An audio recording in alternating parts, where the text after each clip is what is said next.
la parte 3 de esta clase, ¿sí?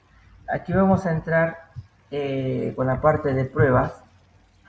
Es el tema que sigue. Después de verificación y depuración entramos a la parte de pruebas, ¿sí?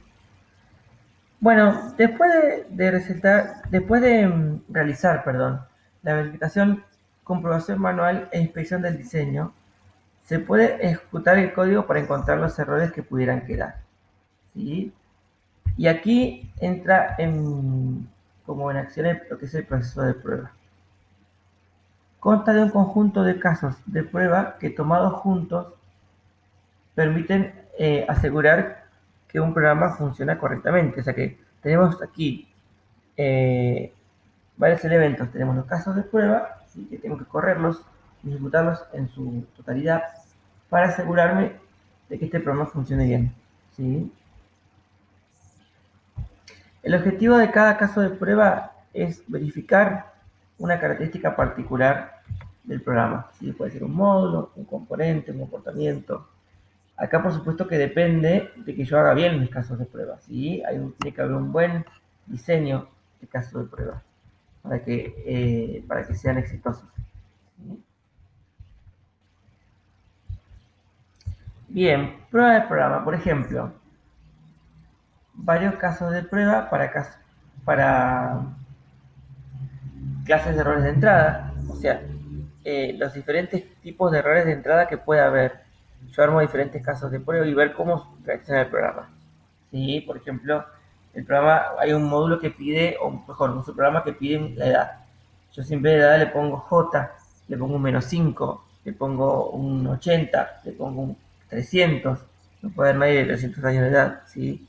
Le pongo un 20, me da una edad razonable. ¿Y qué pasa? ¿Sí?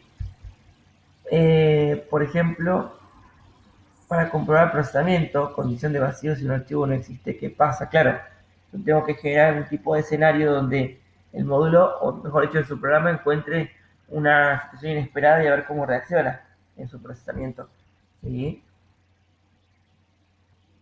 Y bueno, después tenemos prueba de unidades, que es prueba de módulos o procedimientos, que es cuando yo me concentro en los diferentes módulos que tiene la aplicación, el software, voy probando las diferentes entradas, cómo se comportan ante diferentes escenarios, etcétera, ¿sí? Bueno, ¿qué implica la ejecución de los casos de prueba? Para ejecutar un caso de prueba hay que hacer los siguientes pasos. Primero, determinar las entradas que demuestran el objetivo, o sea, el objetivo de lo que yo quiero probar. Si quiero demostrar que esto funciona bien, ¿qué clase de entradas debería colocar en mi caso de prueba? ¿Sí? Tendría que por cada entrada más o menos estimar cuál es el comportamiento que yo espero que tenga mi módulo, mi característica de programa. ¿Sí? Y finalmente ejecutar el programa con cada entrada y ver qué pasa, y ver los resultados, ¿sí? Y una vez que hago eso, comparar el comportamiento esperado y el comportamiento real. Si difiere, se debe comenzar la depuración. Acuérdense que la depuración era los métodos que yo uso para encontrar y corregir un error en ejecución, ¿sí? Bien.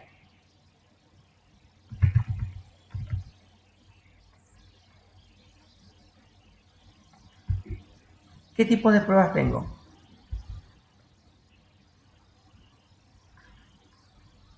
En un momento.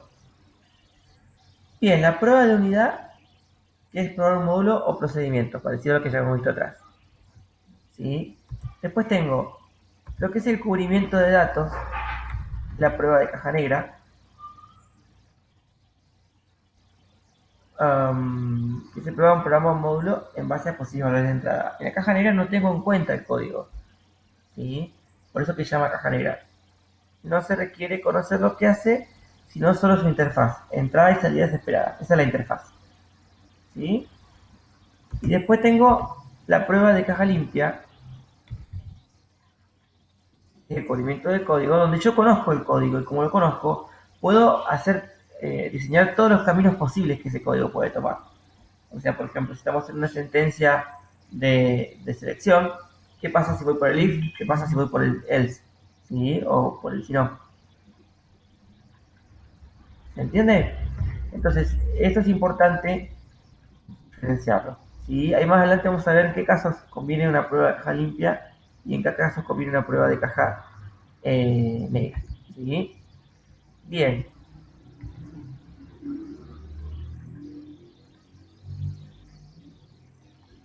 Bien. El plan de prueba. ¿Qué es el plan de prueba? Es el documento que especifica los casos de prueba para un programa o módulo, ¿sí? Planificados, entradas, salidas esperadas, salidas y entradas esperadas y criterios de éxito, ¿sí? Entonces, ¿qué tengo en el plan de prueba? Tengo los diferentes casos, ¿sí? Tengo que definir el propósito de cada característica que va a probar el caso, ¿sí? ¿Qué entradas, qué salidas voy a tener en esa parte del programa? ¿Y cómo espero que se comporte? ¿Sí? Eso yo más o menos lo que venimos mencionando, pero formalizado en un documento. Ese es el plan de prueba. Bien, y acá hablamos de la prueba de integración, que tiene por objetivo integrar los módulos que han sido probados independientemente. Y bueno, la prueba de integración puede ser descendente y ascendente, o mixta, y mezcladito. La prueba de integración es la que, acuérdense cuando habíamos trabajado en lo que es hemos dicho el trabajo en equipo, que son unos elementos que aparecen cuando el software aumenta de tamaño. Si yo tengo un trabajo en equipo, es probable que cada miembro del equipo pruebe un módulo distinto y después tenga que hacer una prueba de integración. ¿Sí? Si yo trabajo solo, también puede pasar. Yo tengo un sistema con muchos módulos, pruebo independientemente y después tengo que probar cómo anda todo junto. ¿Sí? Bien. Descendente. La prueba arranca en los niveles de arriba y, o sea, se prueban los módulos de arriba y se ve cómo trabajan la lógica global del programa. ¿Sí? También ver si las interfaces entre los módulos es correcta. O sea, con esta prueba yo pruebo lo general para ver si el programa actúa bien y si los módulos están comunicando bien entre sí. ¿Sí? Y puedo, por supuesto, ir descendiendo niveles hasta la profundidad que yo quiera, pero bueno, la idea de esta prueba es justamente probar más bien lo global, o sea que se empieza desde arriba. ¿Sí? Por supuesto que esta clase de prueba supone que los niveles de abajo están funcionando bien. ¿Sí? Yo tengo asegurado que el imprimir imprime, que el buscar datos busca, ¿sí? Y lo que hago es ver cómo trabaja todo junto, ¿sí? A ver si realmente se logra la interfaz o lo que el usuario espera. ¿Sí? Y la prueba ascendente se arranca por abajo, o sea, por los niveles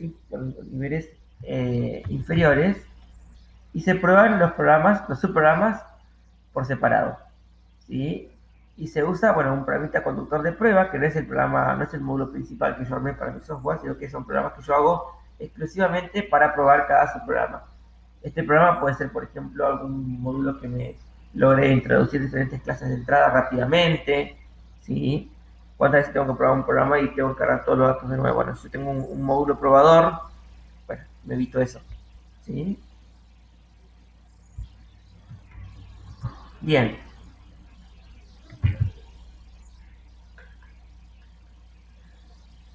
Bueno, acá vamos a entrar en este tema que es elegir diferentes algoritmos, porque esto va a influir también en cómo van a ser mis pruebas. Ahora van a ver por qué, ¿sí? Yo, por ejemplo, cuando voy a resolver un problema, a veces tengo que elegir entre varias clases de algoritmos, ¿sí? Eh, Ustedes, por ejemplo, en Algorítmica 1 vieron que, por ejemplo, hay diferentes formas de ordenar, hay diferentes clases de ordenamiento, de selección, de burbuja, eh, sacudida, ¿sí? Inserción. Hay varios tipos. Cada uno tiene su grado de eficiencia, pero también tiene su nivel de complejidad, ¿sí? Eh, Hay algoritmos que pueden ser fáciles de entender, de decodificar, de depurar, ¿sí? Y otros algoritmos que pueden ser más eficientes en cuanto al uso de los recursos de la computadora, se corren más rápido, ¿sí? Pero pueden ser más complejos, ¿sí? Entonces, los primeros algoritmos, los que son fáciles de entender y fáciles de depurar y de codificar, son más aptos para las pruebas de caja limpia o caja blanca, ¿sí? Y los segundos algoritmos invitan más a usar la caja negra. No siempre los algoritmos más claros, más fáciles son los menos eficientes. Tenemos todo tipo de casos, ¿sí? Pero bueno, a veces se da este escenario donde yo tengo un algoritmo más complicado, pero que corre más rápido, y tengo un algoritmo menos complicado, pero que gasto más recursos de ordenador.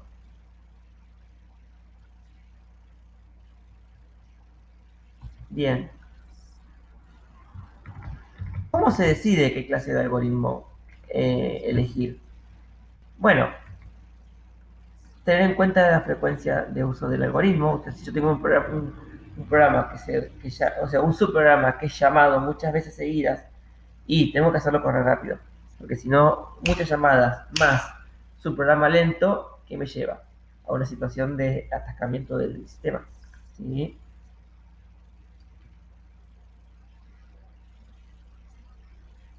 Después, evaluar costo de programación versus costo de ejecución. O sea, si yo para hacer un algoritmo complicado gasto demasiado tiempo, me supone que se funda mi empresa, no, bueno, hay que ver si realmente vale la pena.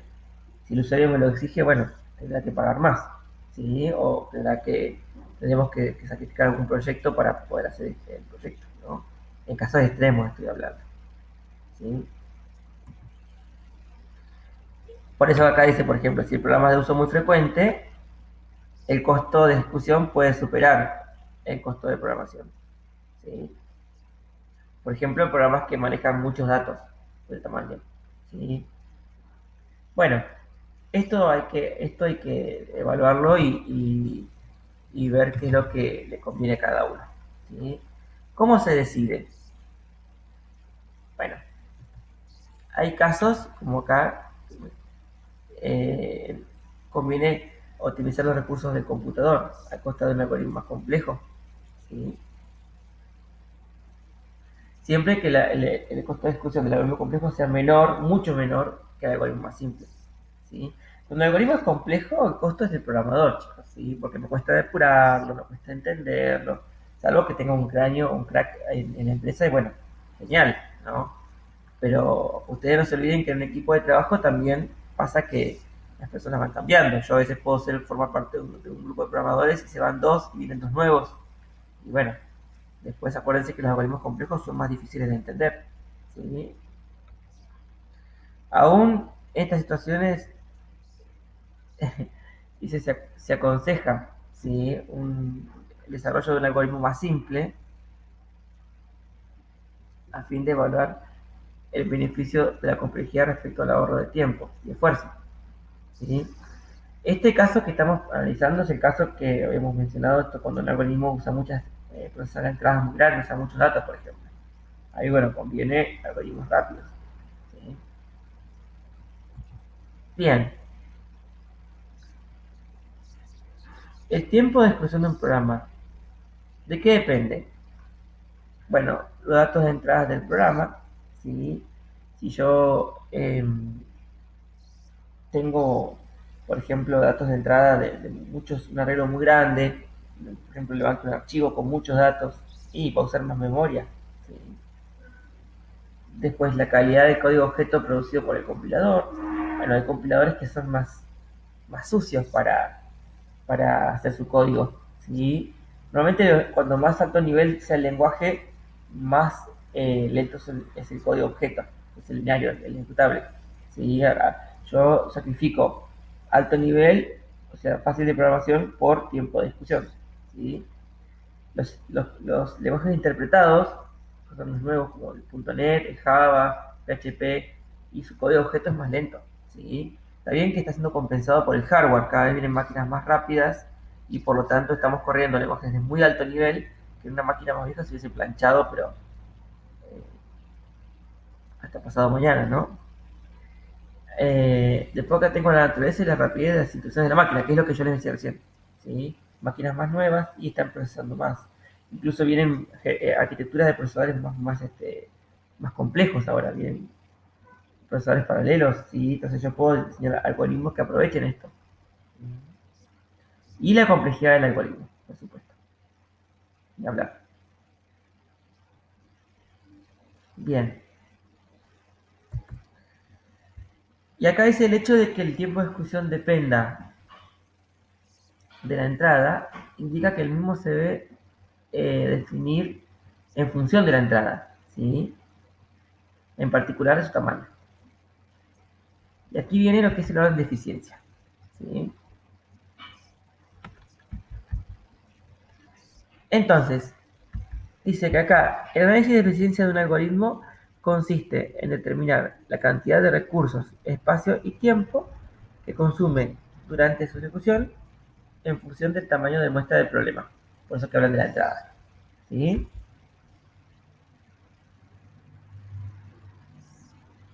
Bien,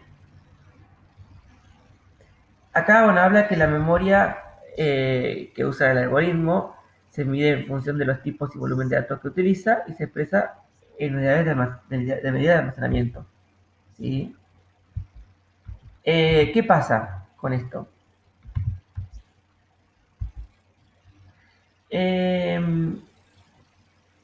el tiempo que el algoritmo consume cuando se ejecuta depende de todo lo que dijimos hoy, de la máquina, del lenguaje de programación, de la habilidad del programador, etcétera, ¿sí?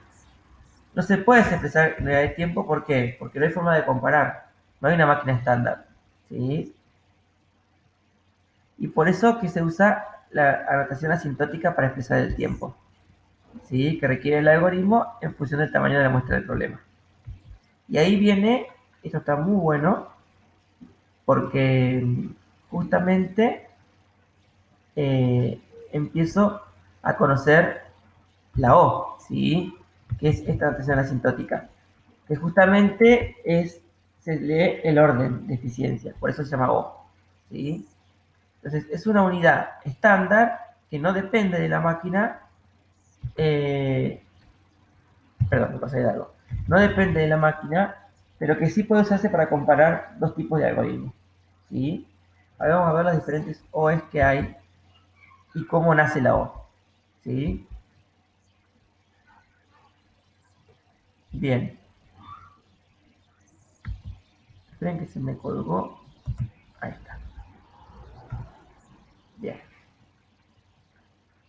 Entonces, notación asintótica, O grande. O f de n que se lee del orden de f de n, ¿sí? Es el conjunto de todas las funciones t de n no negativas acotadas superiormente por un múltiplo real positivo de f de n para valores de n suficientemente grandes, ¿sí? Es decir, a partir de un umbral n0 en adelante, ¿sí? Y acá está la notación matemática, ¿sí? Se dice que t de n es O de n al cuadrado si y solo si existe un n0 y un c mayor que 0, tal que para todo n mayor que n0, fíjense que n es el tamaño de la muestra de las entradas, ¿sí?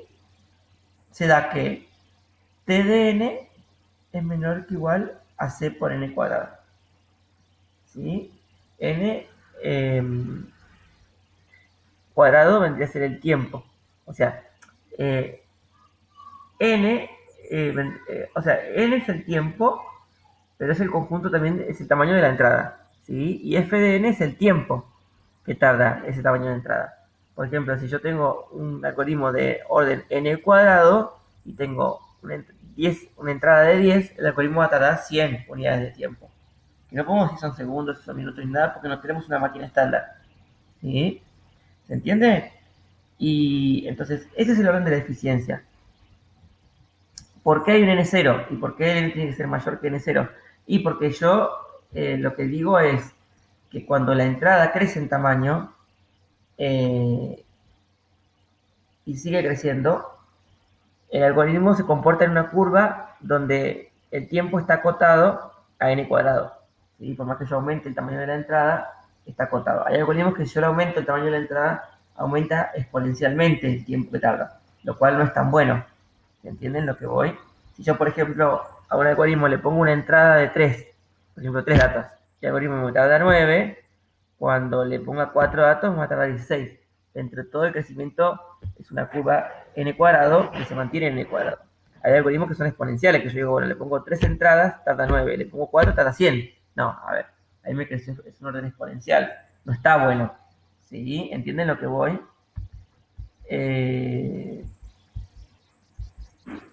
Entonces, bueno, un poco es eso. Bien.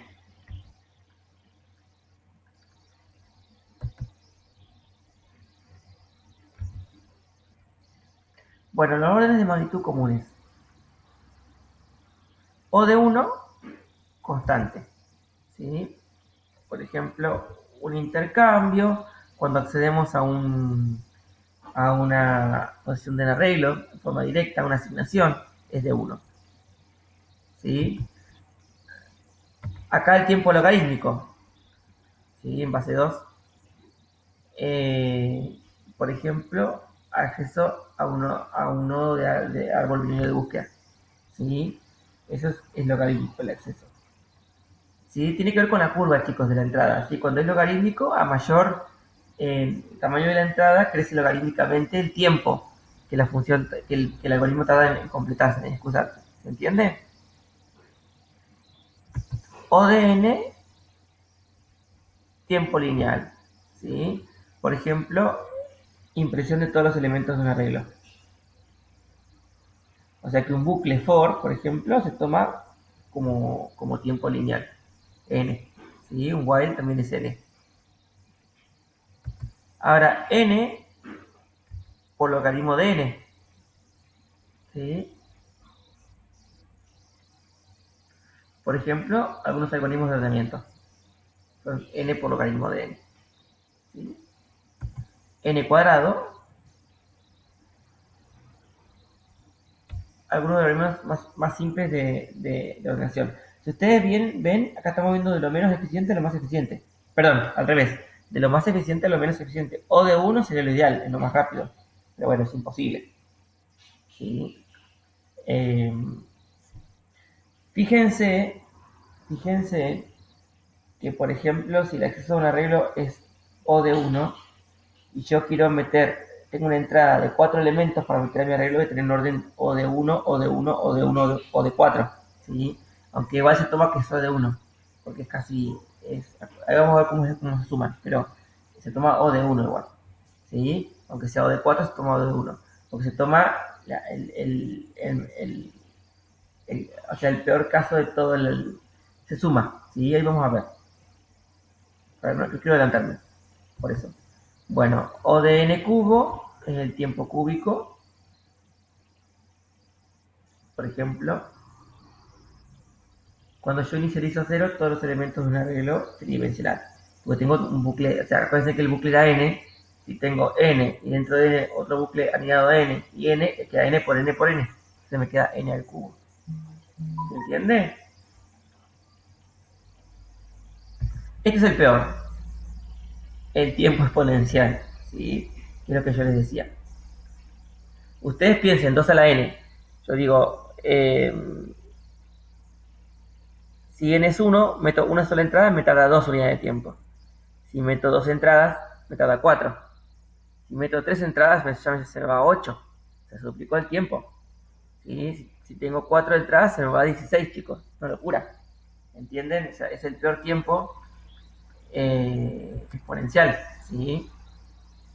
Bueno, esto por supuesto que está teorizado ya, ¿no? Ya han medido cuánto tarda cada cosa y está muy bueno.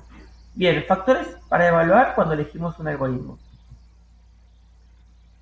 Bien, si el programa usa pocas veces, el costo predominante es el de escritura y depuración. ¿Sí? Se debe elegir el algoritmo más fácil de aplicar. Claro, porque yo tengo un programa. Lo use mucho o lo use poco, la codificación hay que hacerlo lo mismo. ¿Sí? Entonces, si yo voy a usar poco este programa, y bueno, tengo que tratar de usar una codificación más simple, ¿sí? Y aunque por ahí no sea tan eficiente, ¿sí?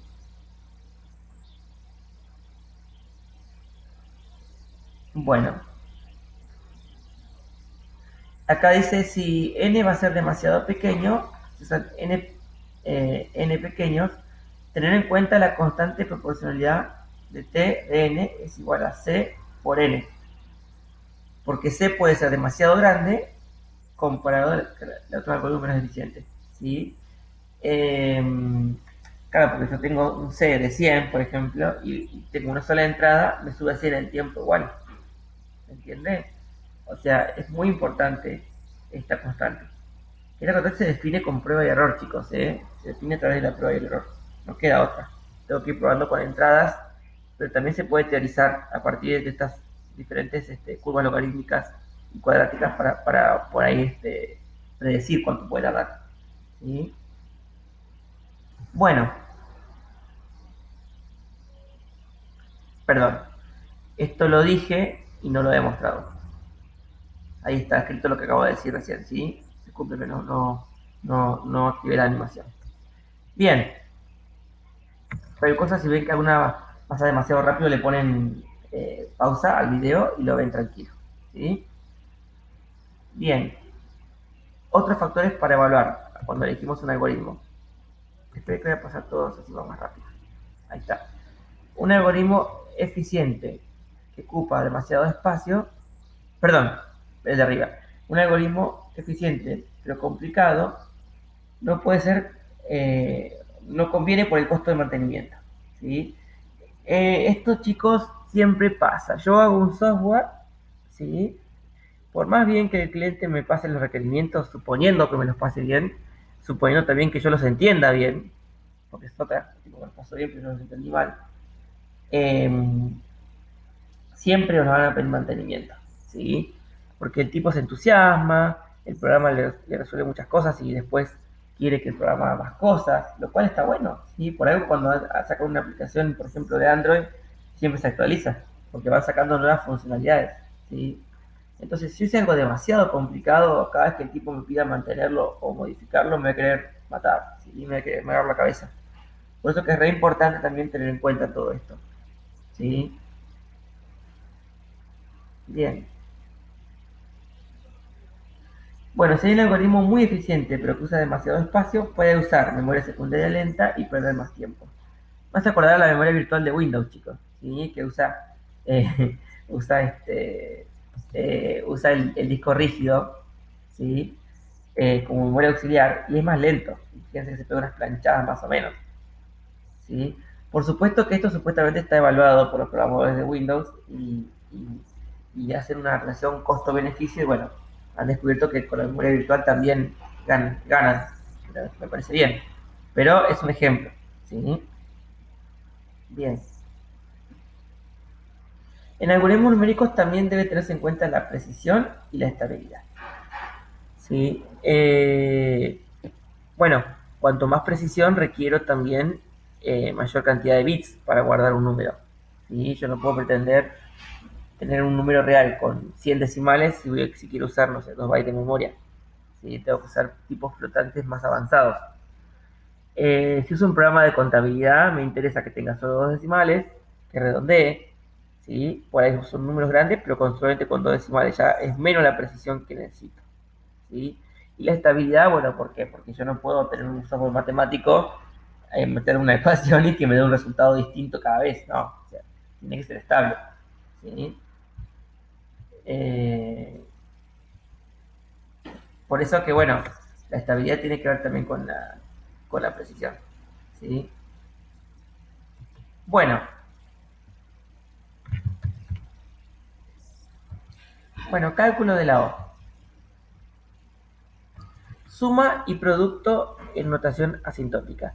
¿Cuándo se suma? Y cuando son instrucciones secuenciales. ¿Cuándo hay producto? Cuando está añadido. ¿Sí? O cuando hay un llamador y un llamado. ¿Se entiende? O sea, si yo tengo un programa llamador que llama a dos programas y voy a tener que hacer el producto. Bueno, cuando lo llama n veces, ¿sí? Si lo llama una sola vez, es suma. Pero si lo llamo n veces porque hay un bucle, tengo que hacer el producto. ¿Sí? Bueno, sean P1 y P2 fragmentos de T1, perdón, sean P1 y P2 fragmentos de P, siendo el P del programa, y T1 y T2 los tiempos que tarda cada P sub I, y teniendo en cuenta que T1 es O de FDN, o sea que está en el orden de FDN, y T2 está en el orden de GDN, vamos a definir las diferentes reglas a través de esta suposición. ¿Sí? Tengo P1, P2, T1, T2, T1 está en el orden de FDN y T2 está en el orden de GDN. Disculpen que tardó un poquito porque me cuesta un poco leer los símbolos, ¿sí? T1 dn más T2 dn sería el máximo, o sea, el orden de máximo entre FDN y GDN. Entonces, si tengo una secuencia, por ejemplo, de n cuadrado, por ejemplo, un bucle aniado que tiene n cuadrado, y después tengo instrucciones, por ejemplo, otro bucle que es n cuadrado más n da n cuadrado, porque es el máximo. ¿Sí? Acá está el ejemplo. P1, P2, P3, tengo n cuadrado, n cúbico y n logaritmo de n. Entonces queda n cúbico. ¿Sí? Porque es el máximo de los tres. Pero les di un ejemplo oral y estaba el ejemplo ahí escrito. Pero bueno, es lo mismo. ¿Sí? Tenemos el producto ahora. T de n, T1 de n por T2 de n, ¿qué sería? El producto, el orden del producto de f de n por g de n. ¿Sí? O sea que la suma es el máximo y el producto es el producto. ¿Sí? Si tengo n cuadrado y n, me quedaría n cúbico el producto. ¿Sí?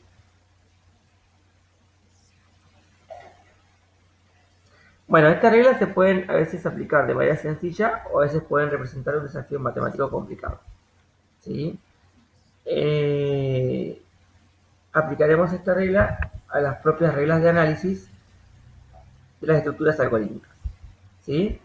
O sea, ahí tengo que ser yo inteligente. ¿Sí? Si tengo un bucle, como les digo, si está anidado con otro bucle, es un producto. N por N por N. ¿Sí? Y así.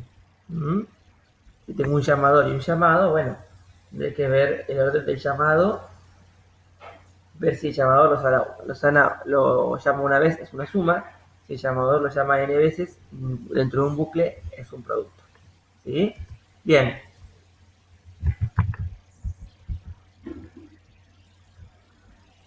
Bueno, reglas generales para análisis de programa. Acá está lo que les venía diciendo. El tiempo de ejecución de funciones de asignación, lectura o escritura se toma O de 1. ¿Sí? O sea, una secuencia, un put es O de 1. En una secuenciación se toma la regla de la suma para determinar su orden. Lo que acabo de decir. ¿Sí? Bien. El tiempo de un condicional if se determina sumando los costos de las proposiciones por el if y por el else. ¿Sí? Si tengo if tanto n cuadrado, else tanto n cúbico, me queda n cúbico. Se toma el peor caso. ¿Sí?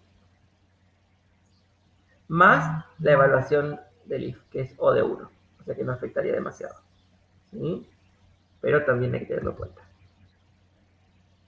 Y así. ¿Sí? El tiempo de ejecución de un bucle es la suma del tiempo de ejecución del cuerpo para todas las iteraciones más el valor de la condición de fin del bucle. ¿Sí? Normalmente si dentro de un bucle hay puras secuenciaciones simples, el bucle es del orden de la n. ¿Sí? Bueno, es un poco formalizado lo que les dije yo oralmente al principio, me adelanté un poquito. ¿Sí? Bien. Operación crítica.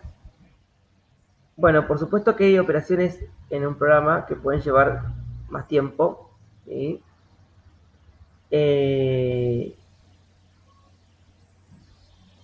Cuando nosotros detectamos que una área del programa, perdón, voy a empezar otra vez, me enredé solo porque me quedé pensando. Cuando yo tengo, o sea, yo puedo ser inteligente, en lugar de evaluar todo el programa, puedo evaluar solamente las áreas que yo sé que pueden ser lentas. ¿Sí? Entonces, y acá, por ejemplo, habla de que se puede, para esto, encontrar la operación elemental que se ejecuta más veces, que esa es la operación crítica. ¿Sí? Eh, entonces acá se puede decir que el tiempo de ejecución de un algoritmo es el orden de veces que se ejecuta la operación crítica. ¿Sí? Ahí tendré que yo determinar eso, ¿sí? No me queda otra. Entonces, justamente eso está muy bueno, porque yo inteligentemente puedo buscar la eficiencia del algoritmo buscando la operación crítica y solamente tendrá en cuenta ella para medir el orden de eficiencia. ¿Sí? Bien. Acá está el caso que yo decía hoy, cuando un algoritmo invoca un subprograma. ¿Cómo se analiza la eficiencia? Primero analizas la eficiencia de su programa, ¿sí? Y luego se continúa con el análisis del algoritmo llamador, ¿sí?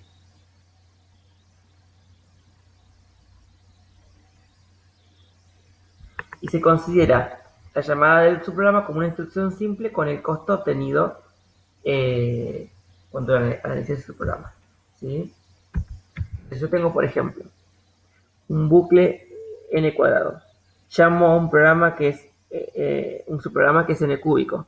Y después sigo en mi llamador con el orden de n, tengo que sumar n cuadrado más n cúbico más n y me da n cúbico. ¿Sí? O sea que ese subprograma me levanta la O de todo el programa.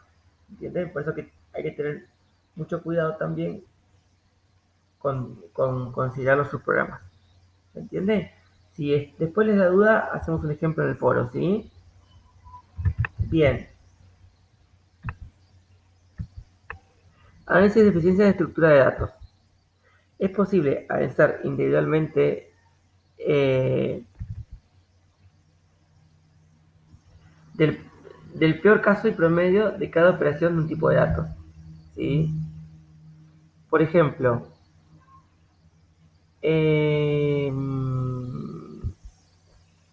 bueno, acá también tiene en cuenta que hay que medir también el acceso de memoria externa. Si yo tengo una estructura de datos, por ejemplo, que accede a un disco rígido. No voy a leer todo el texto, chicos, porque no tiene sentido.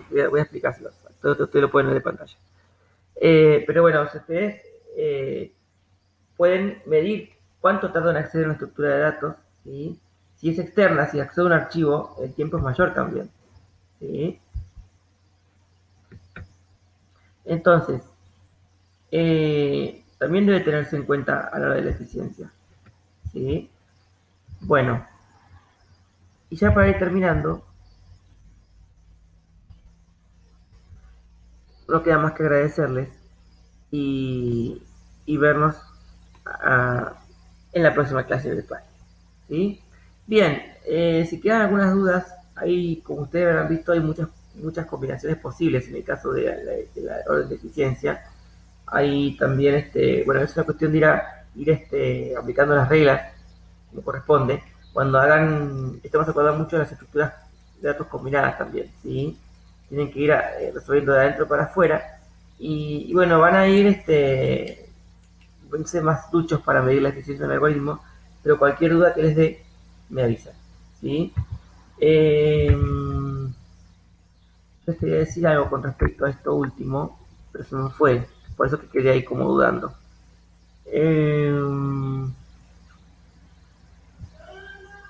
No, ahí me acordé. El caso peor y promedio de operación es cuando yo tengo mi estructura de datos o muy llena, ¿sí? O no tan llena. ¿Sí? Por ejemplo, no es lo mismo ordenar un arreglo de 100 elementos de registros que un arreglo de 100 elementos de enteros o un arreglo de 50 elementos. ¿Sí? Y ni hablar si tengo que bajar el arreglo de un archivo. O sea, todo eso a eso se refiere. ¿Sí? Era eso que quería decirles, pero me había olvidado. Ahí me tiré. Bueno, chicos, les agradezco mucho. Cualquier duda, como les digo, está el foro para consultar y nos vemos en la próxima clase virtual.